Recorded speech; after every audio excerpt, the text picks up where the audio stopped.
life I live right now is miserable. It's not no life for anybody to live. And I hate it. I'm missing out on my family's life, but she's one of the big reasons I'm doing this. Deb don't know, man. My first thought was, can't be. I can't hardly even talk about it because he says, just shoot me, Mama, just shoot me. It's so hard, it's so painful. Hey, puppy, gotta move. That the pain's gonna start, and it's just the same way all day. Once you stand up, you feel all the weight on your legs. I am very terrified of falling. Pain, pain, pain. All right, kick this off with a gentle morning nudge. James is woken up and urged to start his day with breakfast. He responds with a simple request for an egg, indicating a routine start to his morning. The simplicity of the interaction underscores the challenges he faces with mobility and daily activities. If you thought that was chill, just watch what's up next. James, you up?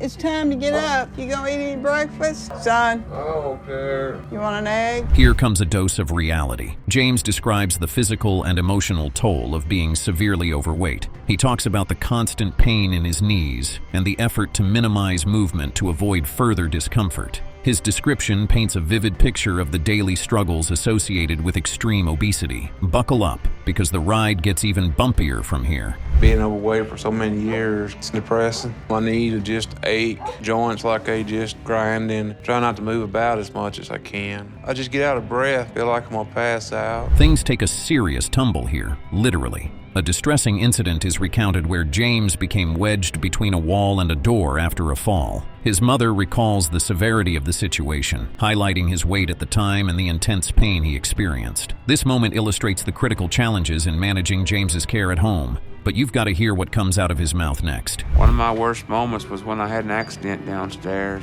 I slipped and I ended up wedged in between the wall and the door. Actually, he was 700 pounds at that time. And he screams to me, Mama, help me, I'm hung.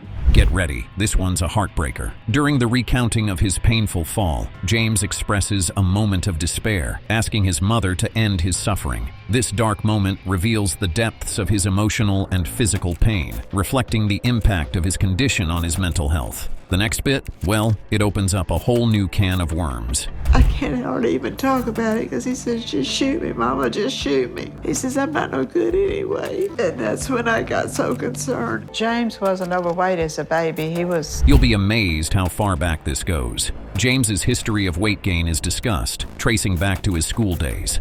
A rapid increase in size during adolescence set the stage for his current health problems. This timeline provides insight into the gradual progression of his obesity. Next up, see how a daily grind adds fuel to the fire. Gaining a little bit. He went from a slim to a size 12 husky, just almost overnight. In middle school, I guess I was probably about 200. And then when I was probably about 16, I was about 280. After college, he went to work as an accountant. I guess that's when he started really putting on the pounds. A bit less than what I got back last year.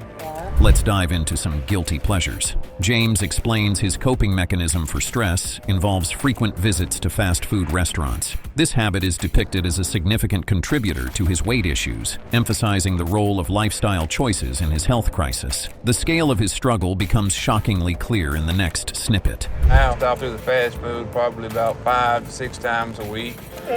Yeah, I would like to get a foot-long, quarter-pound coney with cheddar peppers, please. After I get off work, fast food is the easiest thing. That way you ain't got to go home and cook nothing and just crawl in bed or sit down and watch TV. Give me another bite before his light changes. Hold on to your seats. Here comes the big reveal. A shocking revelation occurs when James is weighed, and it's confirmed he weighs 750 pounds. This moment underscores the severity of his obesity and its implications for his health. James and his mother discuss the familial contributions to his weight, reflecting on genetics and lifestyle. Next, emotions are about to hit the roof. No way. He was 750 pounds, and he's been that size ever since. Here you are putting this pie on here knowing I ain't supposed to eat it. I guess James blames me for his weight. I cooked how I knew to cook. I hope he's not too bitter at me. It's not really his fault that he's at this weight. A lot of it is our family history.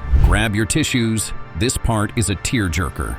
The emotional impact of family tragedies on James's health is highlighted. The deaths of his father and sister are mentioned as significant emotional burdens that have influenced his eating habits and overall health.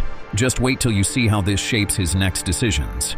It hurt him when his daddy died, but when his sister died, 6 months later, James almost lost it. Him and her were almost like twins. Doctors said weight caused my dad and my sister's problems. They say that later on down the road that I might have those problems. We have a hospital bed in there, but my husband was using it. When he passed away, my daughter moved to that bed because she said, Mama. You might want to sit down for this one. James expresses his fear of being told there's nothing that can be done to help him due to his size. This fear is compounded by past experiences of rejection from healthcare providers, illustrating the additional barriers faced by individuals at extreme weights. The following moment, though, might just offer a silver lining, or maybe not. Worst thing I can hear today would probably be that I'm too big. There's nothing he can do. I've heard them words before, but everybody else has pretty much turned me away. Mr. Jones, James? Okay, Mr. Jones, I'm gonna need you to step on the scale and just look at me while you're doing it, okay? Okay. We're gonna go right this way. I'll probably be a whole lot less. Here's where it gets really interesting. In a consultation, the doctor probes James's eating habits and the quality of food he consumes, which primarily includes unhealthy choices. This discussion points to the critical need for dietary changes as part of his treatment plan. Strap in, because the urgency of his situation is about to become crystal clear. So in the span of a day, how many times are you eating? Probably 2, 3, 4 times a day. Do you cook for him? I guess I thought I was cooking healthy all my life, but it seems like that what I've cooked is not the good food. It's like potatoes, the starchies, and he likes to eat a lot of sweets, pies, gobblers, things like that. Anybody else live in the house beside you too? Not right now. I just lost my daughter and my husband. Now, things are really heating up. A crucial medical decision is discussed regarding James's eligibility for surgery. He must lose weight to reduce the risks associated with surgical procedures. This moment stresses the urgency and necessity of lifestyle changes to improve his health prospects. What happens next is critical, and trust me, you'll want to stick around to see it. You need to lose at least 50 pounds before we can do surgery on him. It's pretty shocking when he said that I wouldn't live to be as old as my dad. I'm not wanting to leave my mom alone because I know it'd be hard on her. And I don't want to end up like my sister and my father. I don't really think that she could make it to another one. So I have to do it. I have to change. Guess what? Delana wakes up not just to a new day, but to a whole saga of pain. Delana begins her day reflecting on her survival and the pain she faces upon waking. As she talks about the overwhelming physical pain that starts as soon as she gets up, she illustrates the constant struggle she faces with mobility and basic tasks, describing her use of an office chair to navigate around her house due to her fear of falling. Brace yourselves, because navigating to the bathroom is like her own personal Olympics. The first thought that I have when I open my eyes is, I made it to another day. I didn't die in my sleep. Morning. It's just like, do I really want to get up? Because it's so hard, it's so painful. Hey, baby, gotta move. And I know as soon as I sit up that the pain's gonna start, and it's just the same way all day. Strap in for a shower routine that's more like a strategic operation. Delana discusses her bathing routine, emphasizing the physical and logistical challenges involved. She explains how she uses a shower head to wash while sitting on the side of the tub because she cannot get into the tub itself. Delana also describes using a modified back scrubber to clean hard-to-reach areas under her skin folds, highlighting the difficulties posed by her physical condition. Next up, we dive into a childhood that's more twisty than a mystery novel. Hey, babe. Yeah. Can you come and put a towel on the side of the tub for me? Yep. You can grab a washcloth. Me and Delana's been married for 6 years. I think we have a very good relationship. Most cases, I really do feel like I'm her caretaker, not her husband. But when I see her in pain, and I can't take away the pain, that hurts me because I love her. Makes me feel better to know she's feeling better. You might want to sit down for this wild ride through Delana's childhood. Delana shares a poignant part of her childhood involving her complicated family dynamics and abduction by her biological mother.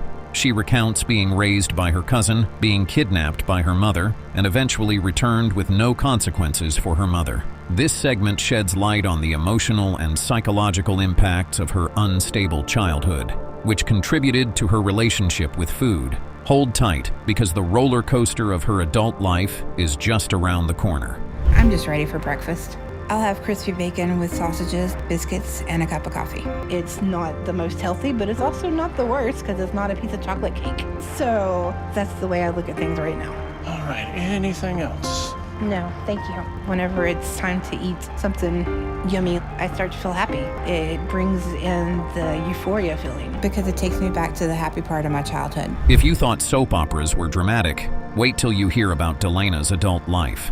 Delana opens up about her adult life, detailing her struggles with relationships, the tragic stillbirth of her first child, and the subsequent custody loss of her son. Each relationship and loss pushed her further into emotional eating, highlighting the cycle of food dependency as a coping mechanism for her numerous life challenges. Just when you think you've seen it all, we've got a love story that beats all odds coming right up. I would gain weight, and then I would level out for a little while, and then I would end up gaining more weight and level out for a little while. And when I finished high school, I was in roughly 18 size clothes. And I stayed that size for about 3 or 4 years. But then when I was 20, I got pregnant. But the father ended up being abusive, so I told him to hit the road. Then I ended up having... Are you ready for a plot twist? Here comes a love story to top off the saga. Delana talks about her current life and relationships, including meeting her husband James through online dating. She discusses another significant health scare with an infection in her leg and how James supported her through it, leading to them moving in together and eventually getting married. This moment underscores themes of love, support, and resilience despite her ongoing health and weight challenges. But wait, there's more. Her journey of transformation takes even more surprising turns ahead.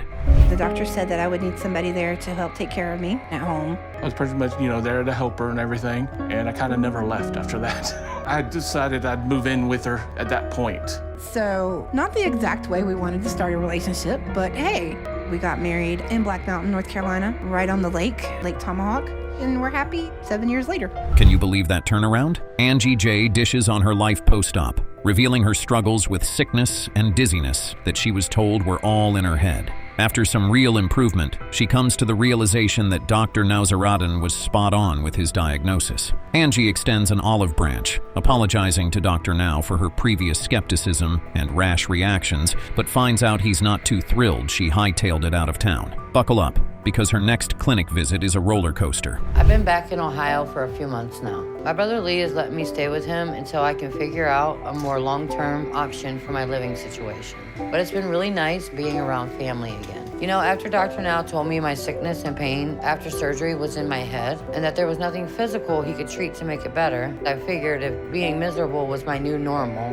then I should at least be around my family and the people that love me. That revelation was quite a moment, huh? Angie, alongside her buddy Mandy, hits up a clinic back in Ohio to see how much weight she's dropped. Angie's feeling pretty good about her progress, buzzing with optimism, and is eager to find out she's been shedding the pounds steadily. Reflecting back, she notes that her last weigh-in tipped the scales at 415 pounds just a few months ago, aiming for a current weight between 325 to 355 pounds as per Dr. Now's game plan. Hold tight, because Dr. Now's next pep talk is nothing short of a pep rally. Me and Mandy are at the clinic here in Ohio to see where my weight's at and how I'm doing. And I think I'm gonna have a good number to share with Dr. Now. Angie? Hello. Hi, how are you doing today? The last time I saw him was like 3.5 months ago, and I weighed 415 pounds then. And I'm supposed to be losing 20 to 30 pounds a month, so that means I should be between the range of 325 and 355. All right, we are gonna head right around here to exam room 5. Wasn't that a heartfelt exchange? In a heartwarming phone call, Dr. Nauseradan sings praises for Angie's impressive progress, noting she's practically halved her weight. He lays out the roadmap for the next phase, which includes shedding the extra skin, and cheers her on to maintain the momentum. Angie's not just walking now, she's strutting her stuff without any wheelchair in sight. Next up, Angie spills her guts in a tearjerker of a reflection. Hello? Hey, Angie, how you doing? I'm doing good. Well, you're looking good. So, how's your weight going? Today it was 310.6. Well, that's good progress, and you came a long way from being over 600 pounds to almost half of what you weigh now, huh? Yeah. So you still have 100 pounds overweight, but half of that may be extra skin that need to come off. Grab your tissues, folks. This part is a real tearjerker. Angie gets deep, mulling over the rough patches of the last couple of years juxtaposed against her recent victories. She's overjoyed by her newfound ability to be a more active participant in her family's life. especially with the kiddos and grandkiddos. Admitting to past blunders and showcasing her resolve to keep bettering herself, Angie's story tugs at the heartstrings. And just when you think it can't get any sweeter, Angie steps into the spotlight for a full-blown transformation. He's proud of me means a lot, especially after how hard the last 2 years have been. So it just makes me feel really good to be here now, where I'm finally getting the life that I always wanted. I have to hold up my pant. Finally getting to a healthy place means everything to me, because all I ever wanted was to be happy with my family. I wasn't a part of my kids' life as much as I wanted, but I'm able to make up for that now. You won't believe your eyes with this next bit. Angie's treated to a full makeover, something she's pumped about since it's been ages since she could even sit in a salon chair. She gives the green light to the stylist to go wild with creativity, eager to have her outer look match her inner sparkle of health and happiness. Angie is blown away by her own reflection post-makeover, feeling reborn and looking like a whole new woman from just 2 years ago. And just when you think it can't get any better, Angie's journey takes another fabulous turn. Stay tuned for more. It was a really hard road here, and I know my journey isn't over, but I'm gonna stick to it no matter what. And now that I'm starting to believe in myself, and I can have everything I want out of life. Bye, guys. Thank you guys so much. Yes. It may not be easy, but I just have to work at it, so that's what I'm gonna keep on doing. I'll keep working to stay healthy and fight to keep going, because I'm worth it. Can you even handle this? At the start of his epic journey, Silas spills the beans about his intense struggle with obesity, detailing how he's basically turned into a bed-bound hermit, living a life that's nothing short of miserable. He shares the deep frustration and loss he feels from being a spectator in his own life, driven by his overpowering love for food. This heart-wrenching admission sets the stage for his burning desire to change, especially for his daughter, Nevi. Grab your popcorn because this transformation tale is just getting started. I'm so big now, I'm just stuck in my bed all day long. The life I live right now is miserable. Not no life for anybody to live. And I hate it because I'm not only missing out on my life, I'm missing out on my family's life. All because I love food so much that I can't stop eating. But my Nevaeh, she doesn't remember a time where I left this bed and this house. We'll be back in 2 days, okay? Ready? 1, 2, 3. All right, guys, get him far as up we can. Are you sitting down for this? In a dire turn of events, Silas's situation hits a critical point, prompting Dr. Now to keep him hospitalized under a strict, controlled diet. This urgent intervention is designed to drastically reduce his weight before he can move on to a rehab facility to work on his mobility. This pivotal moment really cranks up the seriousness of his health crisis and the absolute necessity for immediate medical action. Buckle up, because Dr. Now's next move is a total game changer. I'm very concerned if we send you home, you won't survive long. So we're gonna need to keep you here in the hospital on a controlled diet. Really? Yes. And once we get your weight down a good bit, then the next step is to send you to rehab facility to focus on getting you up and walking again. There goes Daddy. Come here. It's crazy. High five. It's so good to see my daughter. Did that just blow your mind or what? Dr. Now, seeing Silas's dedication and hard work sticking to the diet, gives him the green light for weight loss surgery. This approval marks a colossal milestone in Silas's weight loss journey, providing him with a real shot at a life-altering transformation. It's a beam of hope that promises some major changes ahead. Keep watching. The results are going to rock your world. You show me you're willing to work hard at this and you're trying. So I'm gonna approve you for weight loss surgery, okay? Sir. Today we are performing a gastric sleeve on Silas. Okay, all finished. All right, surgery went very well. I've been pushing myself to get under 375. Are we in a feel-good movie right now? After the surgery, Silas takes a moment to reflect on his incredible progress, dropping from a staggering 700 pounds to under 400. Overflowing with gratitude, he thanks Dr. Now and highlights the overwhelmingly positive impact this journey has had on both his life and his family's life. This segment showcases the triumphant outcome of his surgery and Silas's ongoing commitment to hitting his target weight. You'll want to stick around, because what comes next is truly uplifting. So I'm hoping I did that. Come a long way from being over 700 pounds to being under 400. So we get you to your target weight less than a year. Awesome, that sounds amazing. I just want to say thank you, and you've completely changed not only my life, but my family's too, and we really appreciate it. Will you marry me? Yes. Love you. I love you too. Can you believe this is the same guy? Following some serious progress, Silas is not just out of bed. He's walking on his own and has even tackled fishing, things he couldn't have imagined doing just a year and a half ago. He's set a new personal goal to walk unassisted, showcasing his newfound independence and dramatically improved quality of life. This scene is a powerful display of his physical and emotional gains from shedding the weight. The next scene is a real tearjerker of triumph, so don't go anywhere. A little over a year and a half ago, there's no way I'd be able to even get out of bed, much less go outside and get on a boat. I'm so big now, I can't do anything on my own, and it's been that way for me for 2.5 years. But using a walker would have made it just about impossible to be able to do this. So I made it my goal to start walking on my own, and I've done that, and it feels incredible to be able to walk. That's a school of trout. We're gonna get up here and throw a couple of lures. Who's up for a feel-good moment? Now significantly healthier, Silas takes his family on a lively outing to the zoo, actively participating with his daughters and soaking up the outdoor vibes. This fun-filled day is a vivid contrast to his previous existence confined to a bed, illustrating just how far he's come. The zoo trip symbolizes his ability to engage actively in life and enjoy time with his family like never before. You won't believe what he's planning next. This guy's just full of surprises. All right, you guys ready? Yeah. I'm taking my family to the zoo today. Come on, girls, go see some animals. And we're all excited about going out and having a fun day.